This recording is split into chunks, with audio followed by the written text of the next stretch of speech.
আপনি জীবনে অনেক পরাজয়ের মুখোমুখি হবেন, কিন্তু নিজেকে কখনো পরাজিত হতে দেবেন না। Good morning dear student. আজকে আমরা ক্লাস 10-এর প্রশ্ন বিচিত্রা, যেখানে রায়মার্টিনের মডেল 7 নিয়ে আলোচনা করব।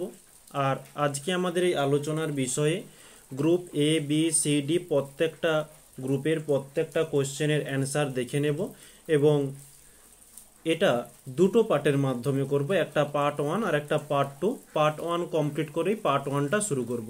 ওকে, আর পার্ট 1টা কমপ্লিট করে পার্ট 2টা শুরু করব। তো পার্ট 2 এর লিঙ্কটা তোমরা এই ক্লাসের নিচে ডেসক্রিপশন বক্সের একেবারে উপরে পেয়ে যাবে। ওকে, আর আজকে ক্লাসে যারা নতুন এসেছো তাদের জন্য রুটিনটা একবার। ক্লাস 10-এর জন্য সোম বুধ শুক্র এবং 9-এর জন্য মঙ্গল বৃহস্পতি শনি ঠিক সকাল 7টাতে কেবলমাত্র ভৌত বিজ্ঞান বিষয়ের উপর একটি করে ক্লাস পেয়ে যাবে। ওকে, তাহলে আর বিশেষ দেরি না করে আমরা মডেল 7 নিয়ে শুরু করতে যাচ্ছি, যার প্রথম কোশ্চেনটা কি বলছে একটু দেখে নিই। গ্রুপ এ 1.1 প্রদত্ত কোন গ্যাসটি ওজোন স্তরে ওজোন ক্ষয়ে সহায়তা করে থাকে? সেটি সিএফসি। নেক্সট, স্থির উষ্ণতায় গ্যাসের চাপ পি বনাম আয়তন ভি লেখচিত্রটি হলো অপশান সি। নেক্সট, আচ্ছা, এটা একটু ম্যাথমেটিক্যাল প্রবলেম দিয়েছে, এর অ্যান্সারটি আমরা এখানে দেখে নেব। এসটিপিতে 1 লিটার H2 গ্যাসের ভর option A B C D চারটে অপশান রয়েছে, কোনটি সঠিক সেটা দেখছি। তো প্রথমত এই H2 গ্যাসের আণবিক ভর নির্ণয় করতে হবে। H2 গ্যাসের আণবিক ভর এইচের 1 হয়ে থাকে, দুটি এইচ রয়েছে তাই 2 দিয়ে গুণ দিলাম, তাহলে পাচ্ছি 2 গ্রাম। আমরা তাহলে লিখতে পারি এসটিপিতে 22.4 লিটার H2 গ্যাসের ভর হয়ে থাকে 2 গ্রাম। আমাদের প্রশ্নে বলেছে 1 লিটার H2 গ্যাসের ভর কত হবে? 2/22.4 ইন্টু 1। নিচে পয়েন্ট রয়েছে, পয়েন্টকে তুললে উপরে আমরা একের পিঠে একটি শূন্য পেয়ে যাব। কাটাকাটি করলে 2 একে 2, 2 একে 2, 2 দুগুণে 4, আমরা পাচ্ছি 10/112। এটা ক্যালকুলেশন করলে পেয়ে যাব 0.089 এত গ্রাম। আমাদের তাহলে অপশান ডি সঠিক উত্তর। আমরা এখানে তাহলে অপশান ডি মার্ক করে নেব। নেক্সট, পরবর্তী প্রশ্ন কি বলছে দেখে নি। বলছে কোনো কঠিন পদার্থের দৈর্ঘ্য প্রসারণ গুণাঙ্ক আলফা এবং ক্ষেত্র প্রসারণ গুণাঙ্ক বিটা ও আয়তন প্রসারণ গুণাঙ্ক গামা হলে আলফা বিটা গামা এদের অনুপাত কত হবে? 1:2:3। আমরা সেই আলফা বিটা গামা যে সম্পর্কটি থিওরিতে পড়েছিলাম সেখান থেকেই এটি করা হয়েছে। নেক্সট, একটা ম্যাথমেটিক্যাল প্রবলেম রয়েছে, এটারও সলিউশন আমরা এখানে দেখে নেব। কোনো প্রিজমের একটি তলে আলোকরশ্মি 30 ডিগ্রি কোণে আপতিত হয়ে অপর তলে 60 ডিগ্রি কোণে নির্গত হলো। চ্যুতিকোণের মান 45 ডিগ্রি হলে প্রিজমের প্রতিসারক কোণের মান কত? আমাদের এখানে I1 এর মান দেওয়া রয়েছে 30 ডিগ্রি এবং I2 এর মান দিয়েছে 60 ডিগ্রি এবং ডেল এর মান রয়েছে 45 ডিগ্রি। তো প্রতিসারক কোণ বলছে, অর্থাৎ এ এর মান জিজ্ঞাসা করেছে। তো আমরা জানি যে ডেল সমান I1 প্লাস I2 মাইনাস এ। তো এখানে যেহেতু এ এর মানকে নির্ণয় করতে হবে, মাইনাস এ কে অপোজিটে নিয়ে এলে প্লাস এ হয়ে যাবে এবং এদিকে প্লাস ডেল আছে, ওটা অপোজিটে গেলে মাইনাস ডেল হয়ে যাবে। ওকে, তাহলে এই সমীকরণটি দাঁড়াচ্ছে। এখানে আমরা যে যার মানগুলোকে পুট করব। I1 এর মান 30 ডিগ্রি প্লাস I2 এর মান 60 ডিগ্রি মাইনাস ডেল এর মান 45 ডিগ্রি। তাহলে এটা আমরা পাচ্ছি যে 90 ডিগ্রি মাইনাস 45 ডিগ্রি, অর্থাৎ এর মান দাঁড়াচ্ছে 45 ডিগ্রি। আমাদের অপশান বি সঠিক উত্তর। নেক্সট পরবর্তী কোশ্চেন আছে, এখানে অপশান বিটা মার্ক করে নিই। পরবর্তী কোশ্চেনও একটা ম্যাথমেটিক্যাল প্রবলেম দেওয়া রয়েছে, এটিরও সলিউশন আমরা দেখে নেব। একটি লেন্সে 0.1 মিটার দূরে রাখা বস্তুর প্রতিবিম্ব 40 ডিগ্রি সেন্টিমিটার দূরে পাওয়া গেল, এক্ষেত্রে বিবর্ধন হয়েছে কত? তো আমাদের এখানে প্রতিবিম্বের দূরত্ব এবং বস্তুর দূরত্ব দেওয়া রয়েছে। এটা হচ্ছে বস্তুর দূরত্ব, যে লেন্স থেকে বস্তুর দূরত্ব সমান 0.1 মিটার। এদিকে প্রতিবিম্ব দূরত্ব দেওয়া আছে,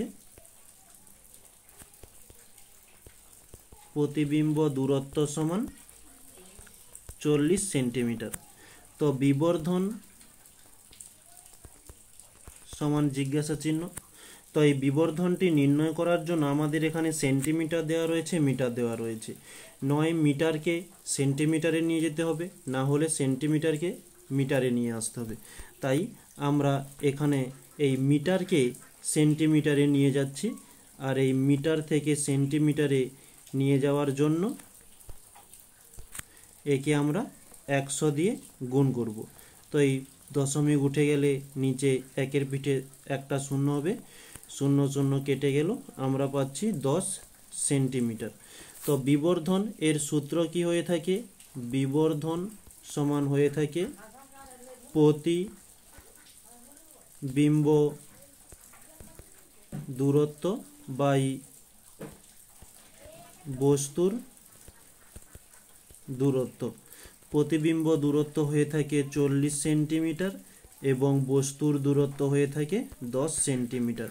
সেন্টিমিটার সেন্টিমিটার কেটে গেল, 0 0 কেটে গেল, আমরা পাচ্ছি 4। আমাদের অপশান বি সঠিক উত্তর। আমরা তাহলে এখানে অপশান বি মার্ক করে নেব।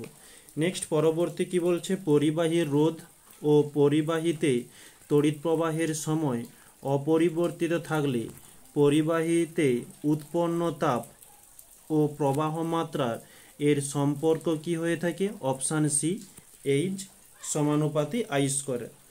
নেক্সট ডায়নামো বা জেনারেটর যে মূলনীতিতে কাজ করে তা হলো তড়িৎ চুম্বকীয় আবেশ। নেক্সট একটি তেজস্ক্রিয় মৌল থেকে পরপর দুটি বিটা রশ্মি নির্গত হওয়ার পর উৎপন্ন মৌলটির সঙ্গে প্রথম মৌলটির সম্পর্ক হবে আইসোবার। নেক্সট মেন্ডেলিভের পর্যায় সূত্রের ভিত্তি হল মৌলের পারমাণবিক ভর। পরবর্তী প্রশ্ন আমরা কি আছে একটু দেখে নিই। এখানে বলছে মেন্ডেলিভের পর্যায় সারণী, আচ্ছা এটা আমরা করলাম পারমাণবিক ভর। নেক্সট প্রশ্ন, অক্সিজেন মানে O2 অণুতে দুটি অক্সিজেন পরমাণুর মধ্যে কতগুলি ইলেকট্রন জোড় সমভাবে ব্যবহৃত হয়? সেটি দুটি। নেক্সট প্রদত্ত কোনটি তীব্র তড়িৎ বিশ্লেষ্য? NH4Cl। নেক্সট পরীক্ষাগারে উৎপন্ন H2S গ্যাসে উপস্থিত জলীয় বাষ্প মুক্ত করতে ব্যবহৃত হয়ে থাকে P2O5। তারপরে বলছে থার্মিট পদ্ধতিতে কোনটি বিজারক দ্রব্য? সেটি Al অ্যালুমিনিয়াম। নেক্সট বলছে প্রদত্ত কোনটি 2 কার্বন পরমাণুযুক্ত অ্যালকিন গ্রুপ? সেটি ইথাইল। এখন আমরা গ্রুপ এটা খুব সুন্দরভাবে কমপ্লিট করলাম। যদি কোনো সমস্যা থাকে অবশ্যই কমেন্টে জানাতে ভুলবে না। এখন আমরা গ্রুপ বিটা আলোচনা করে নেব। এখানে বলছে এলপিজি এর প্রধান উপাদান কি? এটি হয় বিউটেন। নেক্সট বায়ুমণ্ডলের কোন স্তর টেলিযোগাযোগ ব্যবস্থার অপরিহার্য? সেটা হয়ে থাকে আয়নোস্ফিয়ার। ওকে, আয়নোস্ফিয়ার। পরবর্তী প্রশ্ন এখানে বলছে 2.2 বায়ুমণ্ডলের, আচ্ছা এটা তো করলাম আমরা। নেক্সট বলছে সত্য মিথ্যা। নির্দিষ্ট উষ্ণতা ও চাপে কোনো আবদ্ধ পাত্রে রক্ষিত গ্যাসের মধ্যে অণুগুলির বেগ সমান হয়ে থাকে, এটি সত্য। আচ্ছা, নেক্সট বলছে 30 ডিগ্রি সেলসিয়াস এবং 300 কেলভিন এর মধ্যে কোন তাপমাত্রাটি বেশি? তো আমাদের এই ডিগ্রি সেলসিয়াস থেকে কেলভিনে নিয়ে যেতে হবে, না হলে কেলভিনকে ডিগ্রি সেলসিয়াসে আনতে হবে। তো আমরা এই কেলভিন থেকে যদি ডিগ্রি সেলসিয়াসে যাই, তাহলে এই 300 থেকে 273 মাইনাস করতে হবে। এটা মাইনাস করলে আমরা পেয়ে যাচ্ছি 27 ডিগ্রি সেলসিয়াস। তাহলে 300 ডিগ্রি কেলভিন হচ্ছে 27 ডিগ্রি সেলসিয়াস, আর এদিকে হচ্ছে 30 ডিগ্রি সেলসিয়াস। তাহলে কোনটি বড় হচ্ছে? অবশ্যই 30 ডিগ্রি সেলসিয়াস। নেক্সট, গ্যাসীয় অণুর RMS বেগ c এবং পরম তাপমাত্রা T হলে এদের মধ্যে সম্পর্ক কি? যে VRMS, এদের সম্পর্কটা লিখে দিচ্ছি, এটা হয়ে থাকে সরল সম্পর্ক হয়ে থাকবে, যে VRMS সমান √3RT/m। ওকে, এই হচ্ছে সম্পর্ক। নেক্সট, এটা হচ্ছে VRMS সমান।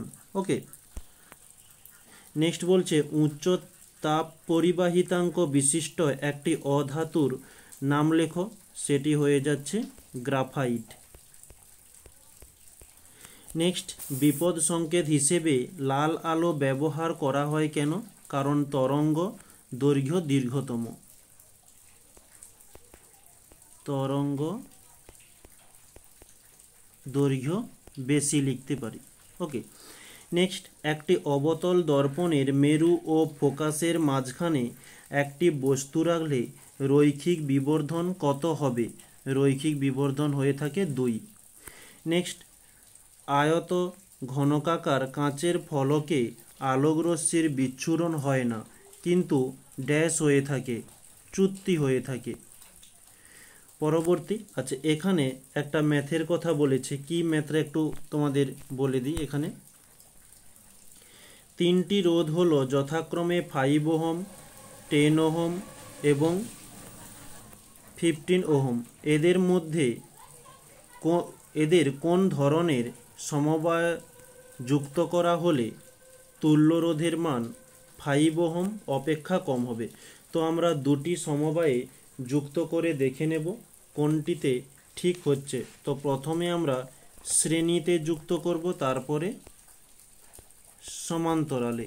ওকে, তো শ্রেণীতে যুক্ত করলে তুল্য রোধ আর সমান হচ্ছে 5 + 10 + 15। আমরা এখানে পাচ্ছি 20 30। ওকে, 30 ওহম। তাহলে অর্থাৎ আমাদের এখানে বলেছে 5 ওহম অপেক্ষা কম হবে। এটা আমরা দেখছি 30 ওহমের বেশি হচ্ছে, তাহলে আমাদের উত্তর হয়ে যাচ্ছে কি সমান্তরাল সমবায়। ওকে, তো এই সমান্তরাল সমবায়ে রেখে আমরা আরেকবার দেখে নেব। তো এখানে তুল্য রোধ 1/r কি হবে? 1/5 + 1/10 হয়ে থাকে প্লাস 1/15। তাহলে এটা আমরা পাচ্ছি, লসাগু করলে পেয়ে যাব 30। এদিকে 5 6 30 হয়ে থাকে, এদিকে 10 3 30 প্লাস 15 2 30 হয়ে থাকে। তো 6 3 9 11 হচ্ছে 11/30। এটা ক্যালকুলেশন করলে পেয়ে যাব 0.367। তাহলে অবশ্যই আমাদের এই তুল্য রোধ হচ্ছে।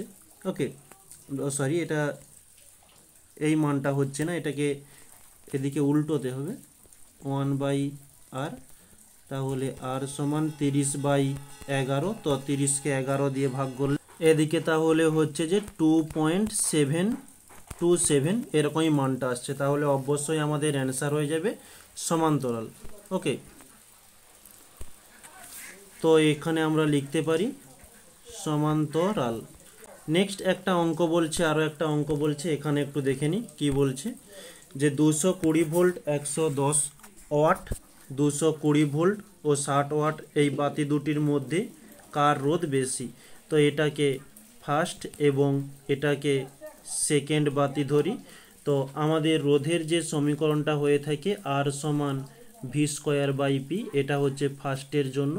তো ফার্স্টে ভি এর মান কত বলছে? 220, স্কয়ার আছে তাই দুবার লিখছি, বাই পি এর মান 110। তো 0 0 কেটে গেল, 11 দুগুণে 22, এটা আমরা পাচ্ছি 2 0 0, 2 দুগুণে 4, এদিকে 2 দুগুণে 4। নেক্সট দ্বিতীয় বাতির জন্য একই সমীকরণে মানগুলো আমরা পুট করব। তো ভি এর মান 220, স্কয়ার থাকার জন্য 220 দুবার লিখলাম, পি এর মান হয়ে থাকে 60। 0 0 কেটে গেল, 2 দিয়ে দিলে 2 একে 2, 2 একে 2, 2 3 6, আর কাটাকাটি যাচ্ছে না।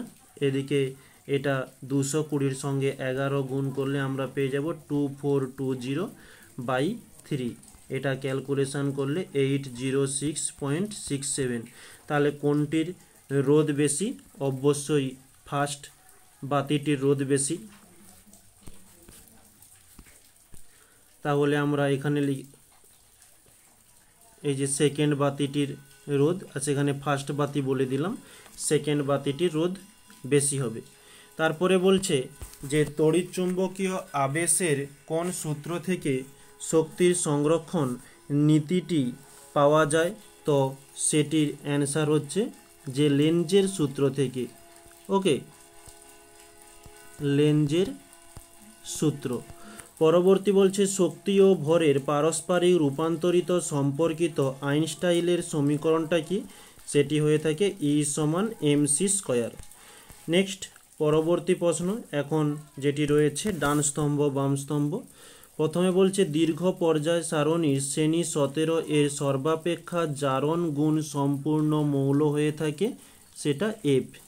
নেক্সট যে মৌলের অ্যানায়ন লোহায় মরচে পড়াকে ত্বরান্বিত করে থাকে সেটি Cl।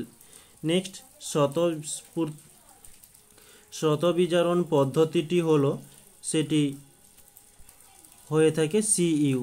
নেক্সট ল্যান্থানাইড সারির শেষ মৌলটি এই যে লুটেশিয়াম।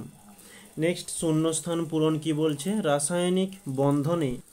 রাসায়নিক বন্ধনে ড্যাশ ইলেকট্রনগুলি অংশগ্রহণ করে থাকে, সেটি হচ্ছে ভ্যালেন্স ইলেকট্রন। ওকে, পরবর্তী একটি পরমাণুর ইলেকট্রন বিন্যাস 281 হলে এটি তড়িৎযোজী না সমযোজী যৌগ গঠন করবে? এটি তড়িৎযোজী গঠন করবে। নেক্সট তড়িৎ বিশ্লেষণ পদ্ধতিতে অশুদ্ধ কপার ধাতুর পরিশোধনে কোন তড়িৎদ্বারের ভর বৃদ্ধি পায়? সেটি হয়ে থাকবে ক্যাথোড। নেক্সট সত্য মিথ্যা তড়িৎ লেপনে কম সক্রিয় ধাতুর উপর বেশি সক্রিয় ধাতুর প্রলেপ দিতে হয়, এটি হয়ে থাকবে মিথ্যা। এখানে অথবা Al2SO4 এর তড়িৎ বিয়োজনকে কয়টি ক্যাটায়ন উৎপন্ন হয়ে থাকে? এটি হবে 3টি। নেক্সট ধূমায়মান সালফিউরিক অ্যাসিড কি? একে ওলিয়ামও বলা হয়ে থাকে, এটি হবে 98% গাঢ় H2SO4 দ্বারা অতিরিক্ত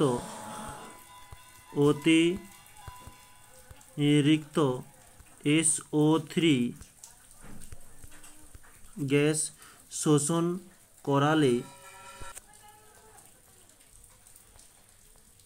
শোষণ করালে হালকা বাদামি বর্ণের তৈলাক্ত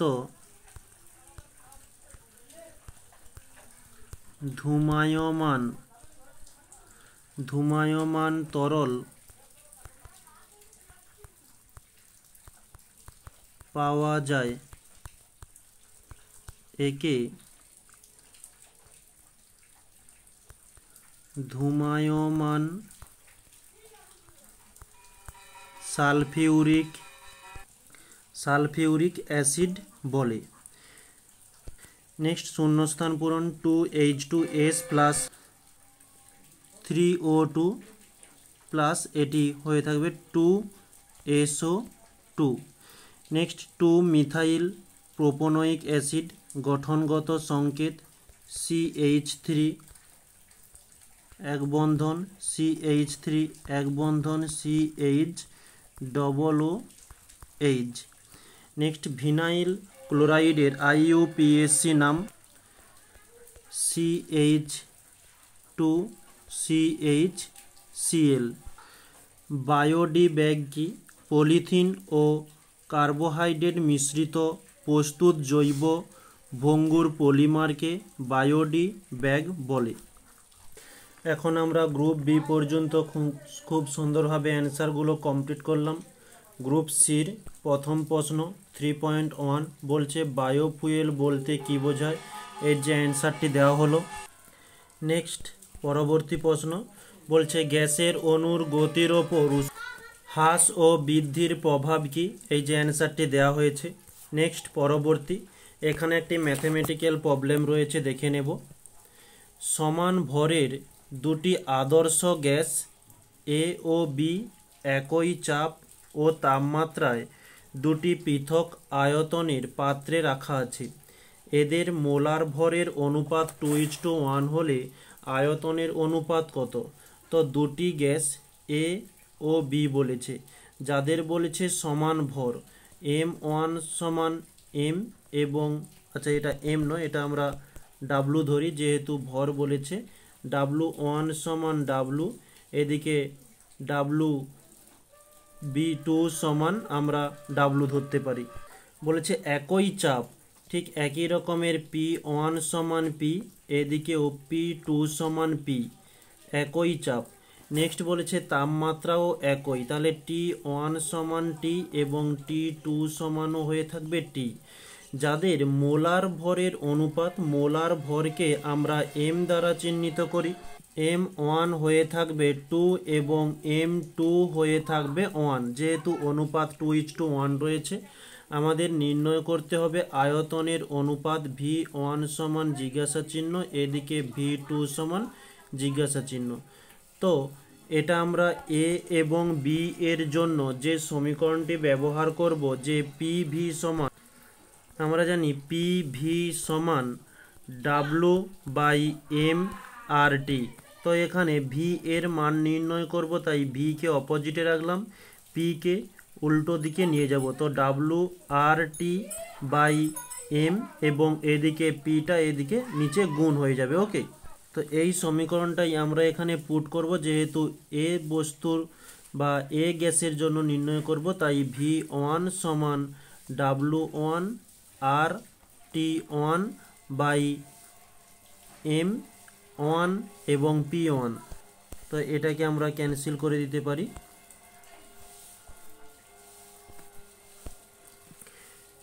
এখানে W1 এর মান রয়েছে প্রথমটার জন্য W এবং R এর কে R চলে এলো, T1 এর মান T/M1 এর মান 2 এবং P1 এর মান রয়েছে P। ওকে, এদিকে ঠিক বি গ্যাসের জন্য V2 সমান W2RT2/M2P2। W2 এর মান W, R এর মান R, T2 এর মান T, এদিকে M2 এর মান 1 রয়েছে এবং P2 এর মান P। তো এদের দুজনের অনুপাত নির্ণয়ের জন্য V1:V2, V1 এর মান WRT/2P এবং V2 এর মান WRT/1P। WR এদিকে T, এদিকে PP কেটে গেলে থাকছে 1/2 অনুপাত 1/1। তো এভাবে ভগ্নাংশ আকারে থাকলে এটা ক্রস গুণন হবে 1:2। এটি হচ্ছে আমাদের অ্যান্সার। নেক্সট পরবর্তী প্রশ্ন বলছে কোনো মাধ্যমের প্রতিসরাঙ্ক আলোর গতিবেগের ওপর কিভাবে নির্ভর করে। তো এই যে দেওয়া হলো। নেক্সট বলছে দিনের বেলায় আকাশকে নীল দেখায় কেন। তো এদিকে অ্যান্সারটি রয়েছে। নেক্সট পরবর্তী প্রশ্ন বলছে এসি ডিসি ডায়নামোর ক্ষেত্রে কুণ্ডলীর দুই প্রান্তের রিং এর গঠনে কি পার্থক্য রয়েছে। এই যে এসি এবং ডিসি পার্থক্য তুলে ধরা হলো। নেক্সট বলছে CaO ও CCl4 যৌগ দুটির বন্ধন প্রকৃতির উপর সম্পর্কিত দুটি বৈশিষ্ট্যগত ধর্মের পার্থক্য লেখো। এখানে চারটে রয়েছে, দেখে নিও। এদিকে হচ্ছে CaO, এদিকে রয়েছে CCl4। নেক্সট C2H2 এর লুইস ডট ডায়াগ্রাম আঁকো, এই যে দেওয়া হলো। নেক্সট পরবর্তী প্রশ্ন 3.6 AOB এর ইলেকট্রন বিন্যাস 281 ও 2A7 পরমাণু দুটি কি যোজ্যতা দ্বারা যুক্ত হবে? A ও B দ্বারা গঠিত যৌগটির সংকেত কি হবে? এদের মধ্যে যোজ্যতা হবে তড়িৎযোজী গঠন এবং এদের সংকেত হয়ে থাকবে AB। কিভাবে হয়েছে এখানে দেওয়া হলো। তো পার্ট 1 এ পর্যন্তই। নেক্সট কোশ্চেনগুলো পার্ট 2-তে পেয়ে যাবে। আর পার্ট 2-এর লিঙ্কটি এই ক্লাসের নিচে ডেসক্রিপশন বক্সে একেবারে উপরে রয়েছে। ওকে।